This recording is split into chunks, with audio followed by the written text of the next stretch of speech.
nuestra historia, a pesar del largo tiempo que tenemos de vinculación con Italia, que un jefe de gobierno de la República Italiana visita el Perú.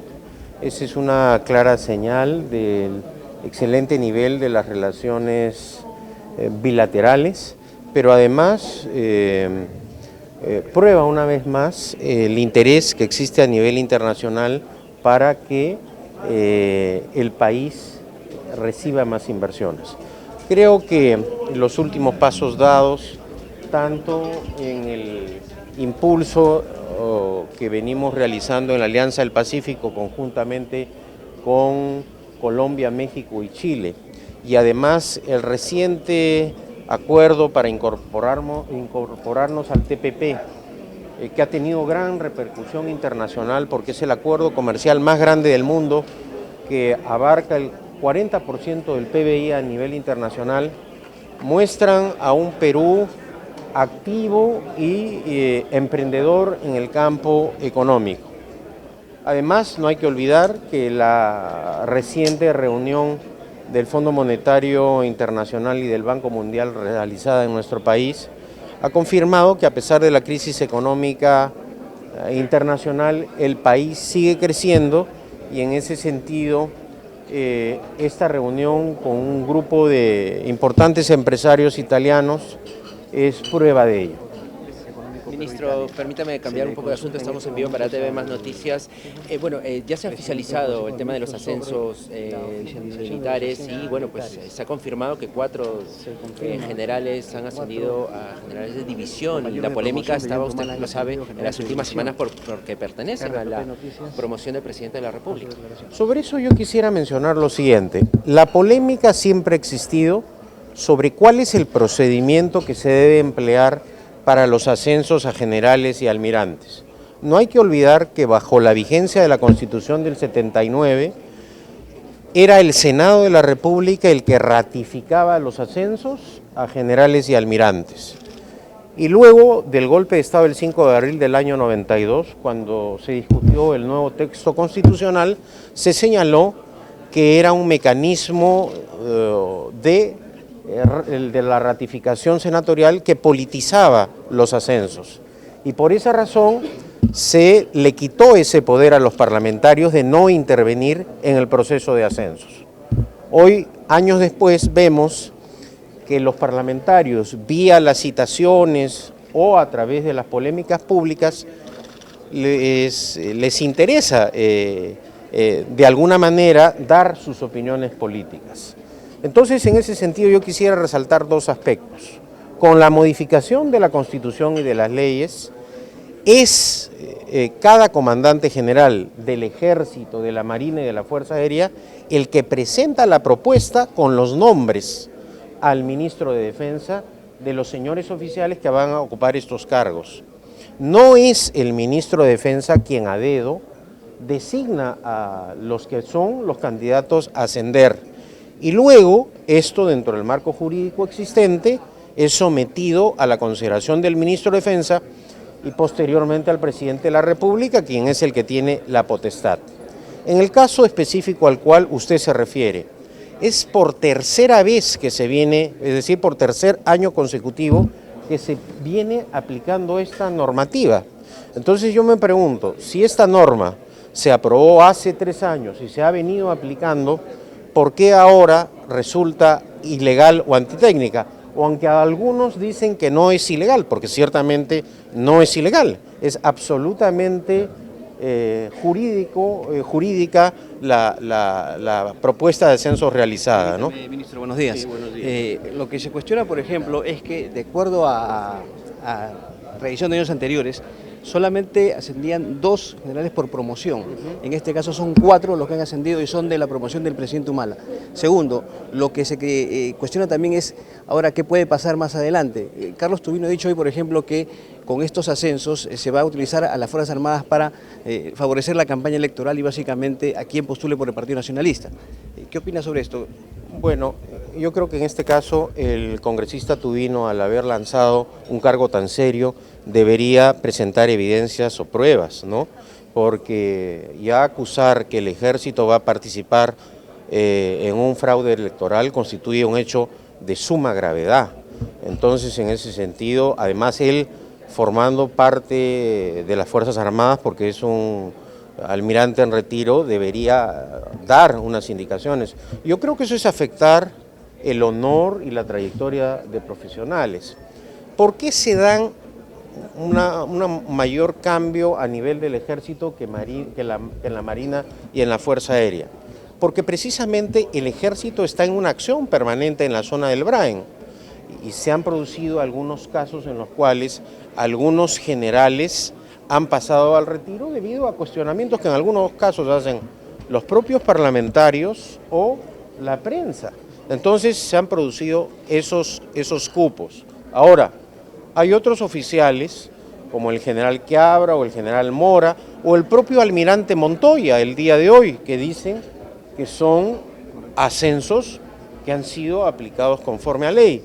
Si vamos a aplicar solamente criterios jurídicos, yo me preguntaría qué va a pasar en el siguiente gobierno con la promoción del hermano del presidente Antauro Humala, es decir, solo por ser compañeros de Antauro Humala el siguiente gobierno va a descabezar a los generales. Entonces yo creo que debemos ponderar las cosas.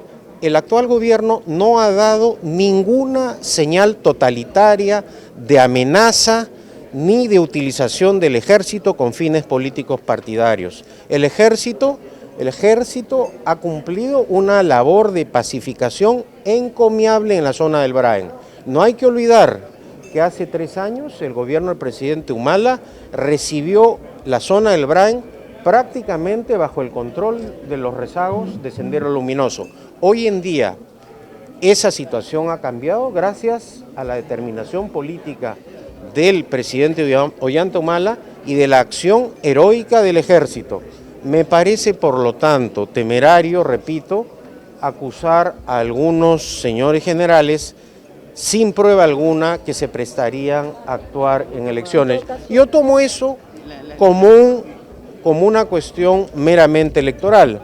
A lo largo de estos meses que se va a iniciar la campaña, seguramente vamos a escuchar muchas propuestas, pero yo pido por lo menos indicios o pruebas y no lanzar esta clase de acusaciones a puertas del proceso electoral. ¿La garantía de que va a haber una, digamos, una no solo el gobierno, estamos en un pleno Estado de Derecho a diferencia del pasado. Hay un poder judicial independiente, hay un poder legislativo que no lo controla el gobierno, hay un ministerio público que no tiene intervención política, el Tribunal Constitucional se expresa a pesar de las presiones políticas de ciertos sectores de la oposición con total independencia, hay prensa absolutamente libre. Entonces, no estamos pues dentro de un esquema dictatorial, todo lo contrario. Ministro, permítame. Hay una moción de interpelación para usted, ministro. Bueno, sobre ese tema yo ya declaré, ¿no es cierto? Creo en ese sentido que las interpelaciones y censuras a puertas de un proceso electoral, estamos a pocos días ya de la convocatoria oficial a elecciones, esa es una atribución del presidente de la República, pero a partir del próximo mes de noviembre ya puede el presidente de la República, de acuerdo a ley. La ley establece que el presidente de la República puede convocar elecciones entre los 120 días o 150 días anteriores a la fecha de las elecciones. La fecha ya está fijada como para el 10 de abril. O sea, este pedido de interpelación puede de alguna manera distraer la labor del gobierno en otras acciones. Sobre eso no voy a opinar, porque ya di mi opinión. El Parlamento Nacional tiene sus derechos constitucionales debidamente garantizados. ¿usted confía en quedarse en el cargo hasta el 28 de julio del 2016? Ya que la oposición lo que quiere es que usted vaya, al parecer. Bueno, hay un sector que quiere que me vaya y hay otro sector que quiere que me quede. Y hay también otro sector, desde que ingresé al gobierno, que quiere que me vaya, ¿no? Y ya voy más de 3 años, primero como ministro de Defensa y algunos meses como presidente del Consejo de Ministros. En política el tiempo de permanencia en los cargos depende de las circunstancias. Hay una versión, ministro, en un medio local hoy que señala que se le daría o asignaría una embajada al exministro Gustavo Derancén. ¿Es cierto esto? Sobre chismes políticos no suelo responder. ¿Hemos hablado sobre ese tema en el gabinete? Sobre chismes nunca respondo. Pero ha sido una tónica el que exministros vayan a embajadas. Sí, pero sobre chismes no respondo. ¿En todo caso es cierto Yo quisiera, chismes no respondo. Yo quisiera mencionar lo siguiente. El Parlamento Nacional acaba de derogar el decreto legislativo que permitía la inversión privada para revalorar, poner en valor restos arqueológicos que hay en distintas partes del país. Es una noticia lamentable, coincido con la posición del Ministerio de Cultura, vamos a hacer una evaluación de los hechos. Creo que ha habido una campaña de confusión. Ayer, por ejemplo, que estaba caminando con el ministro Renzi por Aguascalientes, se me acerca una persona y me dice, felizmente ya no se va a poder vender Machu Picchu porque se ha derogado el decreto legislativo. El decreto legislativo ni siquiera obligaba a distintos gobiernos regionales a aplicar la norma. Entonces, a veces se actúa con fines políticos, partidarios, ideológicos y políticos, y vamos en contra del desarrollo del país, ¿no? Entonces, en ese sentido, lo que vamos a hacer es una evaluación de los hechos. Pero sobre ese sentido, precisamente, ministro, usted lo ha señalado, ¿faltó información, quizás campaña de difusión por parte del gobierno? No solo de parte del gobierno. Yo, por ejemplo, soy un partidario del sistema bicameral, no como estaba configurado en la Constitución anterior, pero creo que las cuestiones legislativas requieren un debate amplio para que el intercambio de impresiones, de ideas, el cotejo de los distintos puntos de vista informe a la opinión pública a través de los medios de comunicación. Estos debates express, cortos en el Parlamento, sin mayor profundidad para conocimiento, digo, del ciudadano, porque estos proyectos iban a generar empleo, una industria. Hoy el Perú es visto como un gran potencial turístico. ¿Y qué cosa es lo que requerimos para que se desarrolle el país turísticamente? Aprovechar precisamente estos recursos arqueológicos que tenemos, y eso se logra a través de la iniciativa privada, de las empresas privadas. Si vamos a estar cerrando el acceso de la iniciativa privada en el campo económico, ciertamente el desarrollo del país va a demorar. Y hoy en día estamos apostando precisamente para ampliar el campo de las inversiones. ¿Por qué vienen hoy día los empresarios italianos al Perú? Porque tenemos la Alianza del Pacífico, porque acabamos de firmar el TPP, es decir, estamos atrayendo inversiones. La única manera de generar, de desterrar la pobreza es generando riqueza. Ministro, una consulta. El presidente dijo cuando salió el fallo del TCE con relación al caso de su esposa que estaba preocupado por la inseguridad jurídica en el país. ¿No cree usted que el presidente se ha excedido en un comentario de esa naturaleza? Porque, ¿qué mensaje se le podría dar, por ejemplo, ya que usted está hablando de inversiones que llegan al país, al exterior justamente, diciendo esto, que hay inseguridad jurídica en el Perú? Sobre el caso del expediente que se ha visto en el Tribunal Constitucional, lo que yo tengo que decir es lo siguiente. Yo no voy a opinar, y así lo he manifestado, sobre el tema en particular. Lo que sí me preocupó fue que un sector de la oposición públicamente presionara políticamente al Tribunal Constitucional. Y en ese sentido, en un esquema democrático en el cual hay separación de poderes, esa presión me pareció incorrecta. En todo caso, esta es una opinión posterior, ¿no? Posterior. Ya sobre la posición jurídica adoptada por el Tribunal Constitucional, hay argumentos jurídicos a favor y en contra.